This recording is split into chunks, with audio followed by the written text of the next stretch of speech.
Hello chainsaw man के दीवानों, आज हम एक्सप्लेन करेंगे chainsaw man episode number 10। Anime की शुरुआत होती है जहां हमें एक हॉस्पिटल दिखता है और एक रूम में टीवी पर न्यूज आ रही होती है जिसमें बता रहे होते हैं कि नेरिमा स्टेशन के पास कल दोपहर को नेरिमा निशिडाई बिल्डिंग में पब्लिक सेफ्टी और डेविल के बीच एक बहुत बड़ी बैटल हुई और वहां पर कुछ लोग भी थे जिन्होंने ये सब देखा और उन्होंने बताया कि पब्लिक सेफ्टी के अपोनेंट कुछ डेविल थे और उनके साथ कुछ ह्यूमन भी शामिल थे। तभी कोई टीवी को बंद करते हुए बोलती है शांत हो जाओ और हम देखते हैं आकी बेड पर लेटा होता है और उसके साइड में डेंजी मस्त एप्पल खा रहा होता है पावर के साथ और ये दोनों कोई मैगजीन पढ़ रहे होते हैं। तभी पावर की नजर एप्पल पर पड़ती है और डेंजी से फाइट करते हुए बोलती है ये एप्पल मुझे भी खाना है और डेंजी बोलता है बिल्कुल नहीं, ये सारे एप्पल मेरे हैं, तुम भाग गई थी इसलिए तुम्हें कोई एप्पल नहीं मिलेगा। और ये सारी बातें आकी बेड पर लेटे लेटे सुन रहा होता है।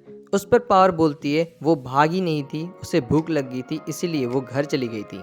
डेंजी बोलता है तुम झूठ बोल रही हो डरपोक। पावर बोलती है मैं झूठ नहीं बोल रही, तुम झूठ बोल रहे हो। ये दोनों लड़ ही रहे होते हैं तभी आकी बोलता है डिवीजन 4, जिसको सुन के दोनों रुक जाते हैं। फिर आकी बोलता है क्या डिवीजन 4 में से कोई जिंदा है? डेंजी बोलता है कोबिनी और वो चश्मे वाला आदमी शायद से, और उसने शायद जॉब भी छोड़ दी है। और पावर डेंजी के हाथ से जो एप्पल छीनी होती है उसे खाने लगती है। फिर डेंजी बोलता है माँ की माँ मुझसे और पावर से कुछ बात करना चाहती है इसलिए हम जा रहे हैं। पावर बोलती है वो यहाँ पर सिर्फ एप्पल खाने आई थी जो कि आकी को गिफ्ट में मिला था। डेंजी आकी की तरफ देखता है और कुछ सोचता है और बोलता है मैं एक एप्पल यहीं छोड़कर जा रहा हूँ और बाय बोलकर चला जाता है। रूम में चेयर और बुक्स पड़ी होती है और आकी को देखकर ऐसा लगता है कि वो बहुत दुखी है। फिर वो अपनी शॉर्ट जमीन से उठाता है और कस डेविल को समन करके पूछता है कि उसके पास कितना टाइम बचा है। कस डेविल समन होता है और बोलता है 2 साल। इसके बाद आकी अपनी लाइटर और सिगरेट लेता है और लाइटर जलाने की कोशिश करता है। तभी उसे हिमीनो की याद आ जाती है और उसके मुंह से सिगरेट गिर जाती है, जिसे सोचकर आकी रोने लगता है। आकी के रूम के बाहर डेंजी खड़ा होता है और बोलता है मैं यहाँ मांगा लेने आया था बट आकी तो अंदर रो रहा है। मैं इसे ब्लेम भी नहीं कर सकता, इसके बहुत सारे टीममेट मर जो गए हैं और इसकी पार्टनर हिमीनो भी। और तभी डेंजी को हिमीनो की याद आने लगती है, जिसे सोचते हुए डेंजी बोलता है कि उसे तो रोना आया ही नहीं। जब पोचिटो मरा था तब वो बहुत सैड था, पर जब हिमीनो की डेथ हुई वो पहली पर्सन थी जो मेरे साथ दोस्ती करना चाहती थी। क्या मैं एक बेवकूफ़ हूँ? क्या मैं रोऊंगा अगर पावर मर जाएगी तो? मुझे तो नहीं लगता। और अगर आकी मर गया तो? शायद नहीं। और अगर माकिमा की डेथ हो गई फिर क्या? अगर माकिमा की डेथ हुई तो मुझे बहुत दुख होगा, बट 3 दिन बाद मुझे लगता है सब कुछ ठीक हो जाएगा और मैं फिर से अपनी लाइफ एंजॉय करूंगा। और सोचता है कि शायद उसने अपने हार्ट को बहुत तरीके से खो दिया है और बोलता है क्या फायदा इतना सब कुछ सोचने से, अभी मुझे लाइफ में ज्यादा मजा आ रहा है तो अच्छा होगा कि मैं माकिमा से मिलने चला जाऊं। तभी टेंडो और कुरुसे आकी के रूम में नॉक करते हैं और टेंडो पूछता है क्या तुम रो रहे थे? कुरुसे पूछती है क्या हम बाद में आए? आकी बोलता है तुम दोनों कौन हो? कुरुसे बोलता है माकिमा ने हमें क्योटो से साथ आने को बोला है ताकि हम स्पेशल डिवीजन 4 को ट्रेनिंग में हेल्प कर सकें। माकिमा डेंजी और पावर एक ग्रेवयार्ड के बीच में चल रहे होते हैं और माकिमा बोलती है कि ये तो क्लियर हो चुका है होटल इंसिडेंट और इस वाले अटैक से कि हमारे दुश्मन डेंजी के पीछे हैं, इसलिए मैं डिवीजन 4 को और मजबूत बनाना चाहती हूँ, लेकिन लगभग सारे एजेंट पहले ही मर चुके हैं। डेंजी पूछता है क्या आप हमें ट्रेनिंग दोगी माकिमा? माकिमा बोलती है मैं तो काफी बिजी रहने वाली हूँ इसलिए मैं तुम्हें एक परफेक्ट टीचर से मिलवाना चाहती हूँ और अब से तुम इनके साथ ही ट्रेनिंग करोगे। वहाँ पर एक आदमी खड़ा होता है, माकिमा उसका नाम बताने ही वाली होती है, तब तक वो आदमी माकिमा को चुप करा देता है और बोलता है मेरे क्वेश्चन का आंसर दो। डेंजी और पावर से फर्स्ट क्वेश्चन, तुम क्या फील करोगे जब तुम्हारे कॉमरेड मर जाएंगे? उस पर डेंजी कुछ बोलने ही वाला होता है, तब तक पावर उसकी बात काटते हुए बोलती है वो सोचेगी कि अब वो मर गए हैं। वो आदमी दूसरा क्वेश्चन पूछता है क्या तुम बदला लोगे? डेंजी बोलता है बिल्कुल नहीं, क्योंकि वो चीज बहुत ज्यादा डिप्रेसिंग है और पावर भी एग्री कर जाती है। थर्ड क्वेश्चन, ह्यूमन और डेविल, तुम इन दोनों में से किसकी साइड हो? डेंजी सोचकर बोलता है जो भी मेरी अच्छी देखभाल करेगा और पावर बोलती है जो साइड जीत रही होगी। तब वो आदमी बोलता है तुम दोनों को फुल मार्क्स मिलते हैं, तुम दोनों बहुत खास ब्रीड हो इसलिए ये बहुत अच्छा है, मुझे ये पसंद आया। पावर डेंजी से बोलती है उसे डर लग रहा है। फिर वो आदमी माकिमा से बोलता है तुम जा सकती हो, मैं ट्रेनिंग अभी से शुरू कर रहा हूँ। माकिमा बोलती है अब मैं इन दोनों को तुम्हारे हवाले कर रही हूँ। और वो आदमी डेंजी और पावर के शोल्डर पर हाथ रखता है और बोलता है मैं स्पेशल डिवीजन 1 से एक डेविल हंटर हूँ, मुझे बहुत अच्छा लगता है जब लोग मुझे टीचर बुलाते हैं, इसलिए तुम भी मुझे वही बुलाओगे। मुझे शराब, लड़कियां और डेविल को मारना बहुत पसंद है।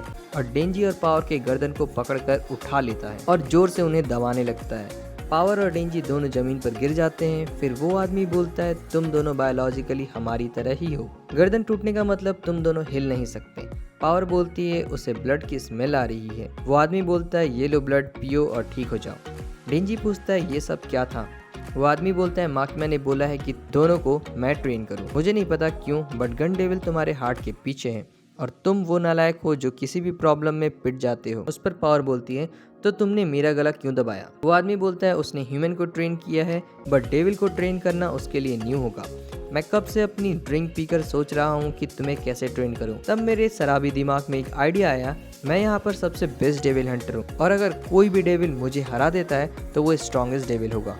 इसलिए जब तक तुम इतने स्ट्रांग नहीं हो जाते कि तुम मुझे मार पाओ तब तक मैं तुम दोनों को हंट करूंगा। पावर बोलती है इसका दिमाग खराब हो गया है। डेंजी बोलता है यस, ड्रंक ओल्ड बास्टर्ड हो या नहीं, वो हमारे पीछे जरूर आएंगे अगर हमने इसे मार दिया तो। पावर अपने ब्लड से हैमर बनाती है और डेंजी को देती है। डेंजी उस आदमी पर अटैक करता है बट वो अटैक को डॉज कर जाता है और डेंजी को नाइफ से मार देता है। तभी पीछे से पावर आती है अटैक करने के लिए। उसके अटैक करने से पहले वो आदमी पावर को गले से काट देता है। वो आदमी बोलता है ये दोनों इमॉर्टल हैं, इसलिए मैं तो बिना हेजिटेशन के मारूंगा इन्हें। जब मैं छोटा बच्चा था मैं अपने टॉयज बहुत तोड़ता था क्योंकि मैं स्ट्रांग था और मुझे वो टॉयज बहुत पसंद थे जो मेरी मार सह पाए। मेरी मदद से तुम दोनों एक सीरियस बैडएस पेयर बनोगे। डेंजी और पावर दोनों जमीन पर डले होते हैं और उनके चारों तरफ ब्लड ही ब्लड होता है। आकी फॉक्स डेविल को समन करने की कोशिश करता है कौन बोलते हुए। तब टेंडो बोलता है देखा कोई नहीं आया ना, क्योंकि फॉक्स डेविल तुमसे गुस्सा हो गया है और शायद वो कभी नहीं आएगा। और पूछता है वो शॉट कर्स डेविल की है ना और कितनी बार तुम उसे यूज कर सकते हो। आकी बोलता है क्या यही मतलब था तुम्हारी कोचिंग का। टेंडो बोलता है उसे खुशी है कि तुम बहुत जल्दी समझ गए और बताता है कि वो यहाँ पे जॉब कंसल्टेशन को प्रोवाइड करने के लिए आया है। टेंडो बोलती है शायद वो रूड साउंड करेगी बट ये सही टाइम है जब तुम्हें जॉब छोड़ देनी चाहिए। वेल तुम्हारे डिवीजन में ऑलरेडी एक बंदा जॉब छोड़ चुका है और अगर तुम आगे काम करना चाहते हो तो तुम्हें कुछ सेक्रीफाई करने होंगे। आकी पूछता है सेक्रीफाइस। फिर वो बोलता है लगता है तुम्हें कंटिन्यू करना ही है तो तुम्हें एक कॉन्ट्रैक्ट की जरूरत पड़ेगी किसी स्ट्रॉन्गर डेविल के साथ ताकि तुम भी कुछ कंट्रीब्यूट कर सको, या फिर तुम ये जॉब छोड़ सकते हो और एक नॉर्मल लाइफ जी सकते हो जितनी भी लाइफ बची है तुम्हारी उससे। आकी बोलता है जिस डेविल ने उसके फैमिली और फ्रेंड्स को मारा है वो अभी कहीं बाहर है तो मैं क्यों क्विट करूं। कुरुसे बोलता है वो समझ गया और वैसे भी आज लेट हो चुका है तो कल वो पेपर वर्क के साथ आएगा। और जाते जाते बोलता है स्पेशल डिवीजन 4 में जितने लोग हैं वो सारे स्केरी हैं इसलिए अपना ध्यान रखना। और डोर ओपन करके बोलता है लगता है तुमसे कोई लड़की मिलने आई है। वो लड़की रूम में जाती है जिसे देखकर आकी सरप्राइज हो जाता है। रात का टाइम होता है और वो आदमी बोलता है कि वो घर जा रहा है क्योंकि उसे सोना है। और हम देखते हैं डेंजी और पावर दोनों की हालत खराब हो चुकी होती है। डेंजी वहीं जमीन पर गिर जाता है और कुछ बड़बड़ाता है। तभी पावर को गुस्सा आता है और पावर डेंजी के फेस पर पंच ही पंच मारती है और बोलती है तुम्हारा दिमाग सही नहीं है क्या। और अचानक डेंजी उठता है और पावर से पूछता है कि वो आज कितनी बार मर चुका है। पावर बोलती है 20 बार से भी ज्यादा और बताती है कि जब भी तुम मरे मैं उस टाइम बेहोश थी इसलिए वो श्योर नहीं है। पावर बताती है वो बूढ़ा आदमी बहुत स्क्वेरी है। डेंजी बोलता है अगर ऐसा ही चलता रहा तो उसकी लाइफ से सारा फन चला जाएगा। मैं हार्ड वर्क करना चाहता हूँ क्योंकि मैं अपनी लाइफ को एंजॉय करना चाहता हूँ लेकिन इससे डील करना बहुत हार्ड है। पावर पूछती है क्या हम भाग जाएं। डेंजी बोलता है पब्लिक सेफ्टी हमारे पीछे आएगी अगर हमने ऐसा किया तो, और इस टाइम हमें रियल डेविल ट्रीटमेंट मिलेगी। डेंजी गुस्से में आकर बोलता है कि उसे यकीन नहीं हो रहा कि वो आदमी हमें टॉय की तरह ट्रीट कर रहा है। पावर बोलती है उसे समझ आ गया है कि उसे कैसे डिफीट कर सकते हैं, चाहे वो कितना भी एग्रेसिव हो एटलीस्ट उसका माइंड भी स्पिरिट से एडेड है इसलिए हमें सिर्फ अपना ब्रेन यूज करना पड़ेगा उसे हराने के लिए। डेंजी भी खुश हो जाता है और बोलता है वो समझ गया, मैं कब से सोच रहा हूँ कि ये कितना कूल होने वाला है। अब मैं उन लोगों की तरह फाइट कर सकूंगा जैसा मेन कैरेक्टर मांगा में करते हैं। यही सारी बातें करते करते ये दोनों 20 सड़क पर आधी रात को अपने घर चले जाते हैं। वो आदमी इन्हें लेने आता है उनकी बिल्डिंग में और सोचता है कि कौन सा घर इनका होगा। पावर बोलती है उसे ब्लड की स्मेल आ गई है और वो ओल्ड मैन भी आ चुका है। डेंजी बोलता है अगर वो हमारी लाइफ बर्बाद करना चाहता है तो हम उसे मार देंगे। जैसे ही वो आदमी डोर खोलने जाता है पावर अंदर से कुछ फेंकती है बट वो आदमी उसे डॉज कर जाता है और हमें पावर की एबिलिटीज देखने को मिल रही है काफी इंटरेस्टिंग वे में। और फिर डेंजी ऊपर वाली फ्लोर से नीचे आ जाता है बट डेंजी के अटैक करने से पहले ही वो आदमी डेंजी पर काउंटर अटैक कर देता होता है वो आदमी बोलता है कि क्या यही तुम्हारा बेस्ट एफर्ट था, और बताता है कि तुम 2 रीजन से हारे हो आज। फर्स्ट, तुम लोगों ने बहुत ज्यादा ब्लड यूज किया जिसकी वजह से पावर के अंदर स्टेमिना नहीं बचा और तुमने मेरे अटैक को आते हुए नहीं देखा डेंजी। ये अच्छा ट्राई था, चलो आज के लिए इतना ही, मैं जा रहा हूँ पीने। डेंजी पावर को ये बताता है। डेंजी स्माइल करके उठ ही रहा होता है, तब तक वो आदमी नाइफ फेंक कर डेंजी के सर पर मार देता है और वो बोलता है बीस्ट की बातें कभी नहीं सुननी चाहिए एक हंटर को। फिर हम देखते हैं आकी, टेंडो और कुरुसे को जो लिफ्ट से किसी टनल के अंदर जा रहे होते हैं। तब कुरुसे बोलता है स्ट्रॉन्गर डेविल से डील करने का मतलब है कि उनकी डिमांड काफी ज्यादा होगी। टेंडो बताती है कि जब तुम ड्यूटी पर वापस जाओगे तो तुम्हें एक लायन के केज में भेजा जाएगा, इसका मतलब तुम्हें एक वेपन की जरूरत है जो तुम्हारी हेल्प करे। फिर कुरुसे बताता है कि ये वो जगह है जहाँ पर डेविस को जिंदा रखा जाता है। कुरुसे बोलता है मुझे मतलब नहीं तुमसे, पर जो लेडी कल आई थी क्या वो तुम्हारी गर्लफ्रेंड है? आकी बताता है कि वो उसकी पार्टनर की छोटी बहन थी और उसने मुझे एक लेटर दिया। टेंडो बोलती है एक लेटर। फिर हमें वो लेटर वाला सीन देखने को मिलता है जहाँ पर वो लड़की बोलती है ये लेटर मेरी सिस्टर ने आपके लिए लिखे थे, मैं ये आपको दे रही हूँ क्योंकि मुझे लगता है कि आपको ये पढ़ना चाहिए।